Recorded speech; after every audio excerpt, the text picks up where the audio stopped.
Episode 17। आपको मुझे divorce देना होगा मिस्टर विद्युत। हालांकि पहले के वक्त में ऐसा नहीं था। पहले आर्य फैमिली और सिंघानिया फैमिली के बीच गहरी दोस्ती हुआ करती थी। पूरे हाई सोसाइटी में इन दोनों अमीर परिवारों की दोस्ती लोगों के लिए एक मिसाल थी। माया के दादाजी वीरेंद्र आर्य और विद्युत के दादाजी अंगद सिंघानिया दोनों पहले घनिष्ठ मित्र हुआ करते थे। वो दोनों मिडिल स्कूल से लेकर कॉलेज तक एक साथ एक क्लास में पढ़े थे, मगर एक लड़की की वजह से वीरेंद्र जी और अंगद जी की दोस्ती टूट गई। कॉलेज के दिनों में वीरेंद्र जी और अंगद जी दोनों को सुनीता नाम की एक ही लड़की से प्यार हो गया। उन दोनों का दिल एक ही लड़की पर आ गया था। हालांकि सुनीता उन दोनों में से किसी को भी नहीं मिली, मगर सुनीता की दीवानगी ने उन दोनों की यारी खत्म कर दी और उन दोनों को एक दूसरे का परम शत्रु बना दिया। एक्चुअल में सुनीता ऑलरेडी मैरिड थी। कॉलेज टाइम में ही उसका एक बच्चा भी था, मगर यह बात जब तक वीरेंद्र और अंगद को पता चलती तब तक बहुत देर हो चुकी थी। उन दोनों के दिल के अनगिनत टुकड़ों के साथ ही उनकी दोस्ती भी तब तक टूट चुकी थी। बाद में उन दोनों को अपनी दोस्ती टूटने का पछतावा जरूर हुआ था, मगर गुरूर और ईगो ने उन दोनों के अंदर के पछतावे को भी एक वक्त के बाद खत्म कर दिया। अब के समय में उन दोनों के बीच सिर्फ और सिर्फ नफरत और दुश्मनी थी। दादाजी को गुस्से में देख नताशा ने प्यारी सी आवाज में कहा, दादाजी, मैंने सुना है कोई लड़की बगैर परमिशन मिस्टर विद्युत के रूम में उन्हें सेड्यूस करने चली गई थी। नताशा की बात माया के हाथ खाते खाते रुक गई। उसने सर उठाकर शांत भाव के साथ नताशा की ओर देखा तो नताशा ने मासूम शक्ल बनाकर अपनी बात जारी रखते हुए कहा, आप बुरा मत मानिएगा माया दी, मगर बिजनेस के नजरिए से मुझे लगता है हमारा $45 मिलियन का लॉस होने में और फैमिली सहित ड्रीम एम्पायर की इमेज खराब होने में हमारे होटल मैनेजमेंट की भी उतनी ही गलती है जितनी मिस्टर विद्युत की है। आई थिंक हमारे होटल मैनेजमेंट को इम्प्रूवमेंट और अमेंडमेंट की ज़रूरत है। नताशा के चेहरे पर मासूमियत और दिमाग में चालाकी थी। उसकी बातें ऐसी साउंड कर रही थी जैसे मानो वो माया के लिए फिक्रमंद और बहुत समझदार हो, मगर असलियत इससे बिल्कुल भी विपरीत थी। होटल मैनेजमेंट पर उंगली उठाकर नताशा साफ तौर पर माया की इमेज दादाजी की नज़रों में खराब करना चाहती थी। जारा ने भी नताशा की बात में सहमति जताते हुए कहा, डैड, नताशा की बात गलत नहीं है। $45 मिलियन कोई छोटी अमाउंट नहीं होती, और अगर हम इस चीज़ को नज़रअंदाज भी कर दे तो कॉरपोरेट वर्ल्ड और दुनिया की नज़रों में हमारे होटल, फैमिली और कंपनी की इमेज जितनी खराब हुई है उसे इग्नोर नहीं किया जा सकता। ड्रीम होटल के मैनेजमेंट को सच में इम्प्रूवमेंट और अमेंडमेंट की ज़रूरत है। नताशा और जारा की पूरी बात सुनने के बाद भी माया ने कुछ नहीं कहा। अपना सर झुकाकर अपना सारा फोकस खाने पर देते हुए माया हल्का हल्का मुस्कुराकर दोबारा खाने लगी। माया को सुशील, मासूम और अच्छी समझने की लिस्ट में दादाजी के साथ नताशा और जारा भी शामिल थी। माया इन चीज़ों की वजह से दादाजी की प्यारी और चहेती थी, मगर नताशा और जारा को माया बेवकूफ़ लगती थी। उस डाइनिंग टेबल पर सिर्फ 3 ही लोग मौजूद थे जो माया की डार्केस्ट साइड से वाकिफ था। पहले माया खुद, दूसरा अयांश और तीसरा माया के डैड यानी कि मिस्टर रुद्र। नताशा और जारा की बात सुनकर दादाजी की आंखें तीखी हो गई। माया पर नाराज होने के बजाय उन्होंने उखड़े लहजे में नताशा और जारा को घूरते हुए कहा, तुम दोनों कहना क्या चाहती हो? क्या मैं $45 मिलियन का लॉस अफोर्ड नहीं कर सकता? दादाजी की बात सुनकर नताशा और जारा हैरान हो गई। उन दोनों को कभी समझ नहीं आता था कि माया ने दादाजी को कौन सी पट्टी पढ़ा दी है, जिसकी वजह से दादाजी उसके खिलाफ कुछ सुनना ही नहीं चाहते थे। जारा झट से बात संभालते हुए बोली, नहीं डैड, हमारी बातों का वो मतलब नहीं था। हम तो बस माया को सब कुछ बताकर एडवाइस दे रहे थे।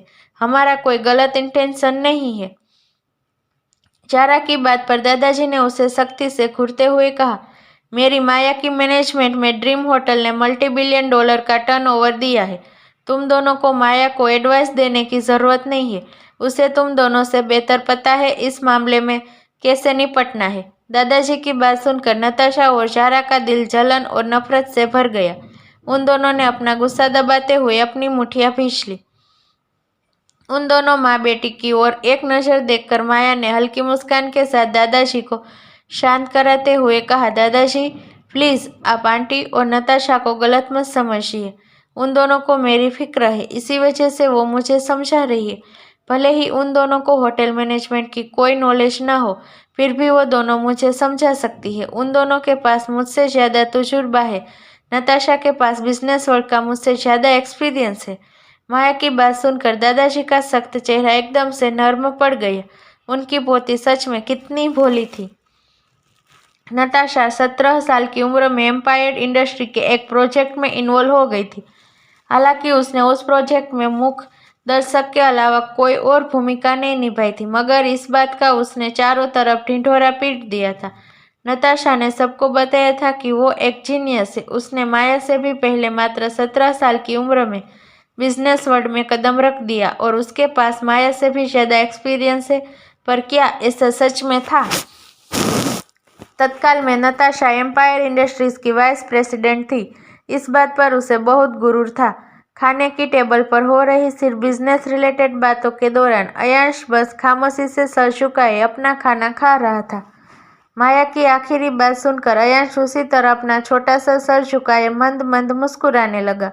उसकी मम्मा लोगों को बुरी तरह बेइज्जत भी कर देती थी और किसी को पता भी नहीं चलता था। माया ने बातों ही बातों में ज़ारा और नताशा की नॉलेज पर सवाल उठाया था, उनका मजाक उड़ाया था, पर उन दोनों माँ बेटी को भनक भी नहीं हुई। उन्हें तो माया अब भी बेवकूफ़ ही लग रही थी। डिनर के बाद दादाजी ने माया को अपने स्टडी रूम में बुलाया।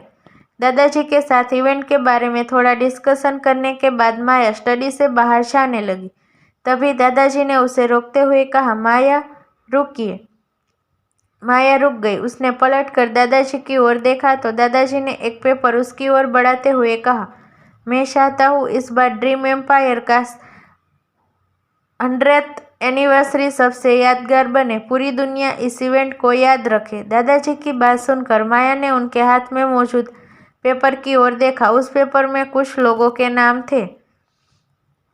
दादाजी माया की नजरें भांपकर गंभीर स्वर में बोले, इस पेपर में कुछ ऐसे लोगों के नाम हैं जिससे मिलना बहुत मुश्किल होता है। आप इन लोगों के नाम गेस्ट लिस्ट में ऐड कर दीजिए। मैं इन लोगों को जानता हूँ। मैं इनसे पर्सनली इवेंट में आने के लिए बात कर लूँगा। इन लोगों के आने पर इवेंट और आपकी वैल्यू भी बढ़ जाएगी और आपकी इमेज भी इन लोगों के आने से इम्प्रूव होगी। दादाजी की बात सुनकर माया का खाली दिल भी वोम से भर गया। दादाजी की ओर देखकर माया बस हल्का मुस्कुरा दी। उसे किसी से हेल्प लेना पसंद नहीं था, पर अपने दादाजी की बात माया कभी टालती भी नहीं थी। लिस्ट लेकर माया सीधे अपने रूम में वापस आ गई। अयांश बेड पर आलथी पालथी मारकर बैठा था, उसके आने का इंतजार ही कर रहा था। माया ने नेम लिस्ट नाइट स्टैंड के ड्रॉवर में रखते हुए अयांश से कहा, बेबी आप अब तक सोए क्यों नहीं? मैंने कहा था ना मुझे वापस आने में देर हो जाएगी। आपको अब तक सो जाना चाहिए था। टाइम देखो 11 बजने वाले हैं। माया के सवाल पर अयांश ने अपना छोटा सा सर उठाकर उसकी ओर प्यार से देखते हुए कहा, मैंने सोने की कोशिश की थी मम्मा, पर मुझे नींद ही नहीं है, इसलिए मैं आपका वेट करने लगा। अयांश की आवाज़ हमेशा की तरह धीमी और आकर्षक थी। उसकी आवाज़ सुनने में इतनी प्यारी लगती थी कि उससे कुछ भी बोलने पर माया के चेहरे पर स्माइल आ जाती थी।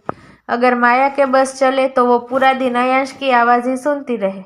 माया मुस्कुराते हुए बेड पर आ गई। उसने अयांश को अपनी बाहों में भरते हुए उसके फोरहेड पर प्यार से किस करके कहा, ठीक है अब मैं आ गई हूँ, चलो अब जल्दी से आंखें बंद करो और सो जाओ। माया की बात मानकर अयांश ने जल्दी से अपनी आंखें बंद कर ली। माया को कडल किए हुए अयांश जल्दी ही सो गया, पर माया की आंखों से नींद गायब थी। उसके दिमाग में सिर्फ विद्युत चल रहा था। बाथरूम में हुए उस इल्यूशन के बाद से माया विद्युत के बारे में सोचने से खुद को रोक ही नहीं पा रही थी। लगभग 1 घंटा सीलिंग को घूरने के बाद माया ने अपनी आंखें बंद कर ली। उसके नेचुरल पिंक होठों में हल्की हरकत हुई और उसके मुंह से निकला, आपको मुझे डाइवोर्स देना होगा मिस्टर विद्युत। मैं आपसे डाइवोर्स पेपर पर साइन करा कर रहूँगी। आपकी वजह से मैं अपने दादाजी को नाराज़ नहीं कर सकती। दूसरी तरफ नताशा गुस्से में अपने रूम में इधर से उधर चक्कर काट रही थी। नफरत और जलन उसके चेहरे पर साफ झलक रही थी। तभी ज़ारा उसके रूम में दाखिल हुई। ज़ारा को देख नताशा गुस्से से बोली, मॉम, देखा आपने, इतना सब होने के बाद भी दादाजी उस माया की साइड ले रहे थे। न जाने उस विच ने दादाजी पर कौन सा जादू कर दिया है। दादाजी तो उसके खिलाफ एक शब्द भी नहीं सुनना चाहते। नताशा की बात सुनकर ज़ारा के चेहरे पर शातिर मुस्कान उभर आई।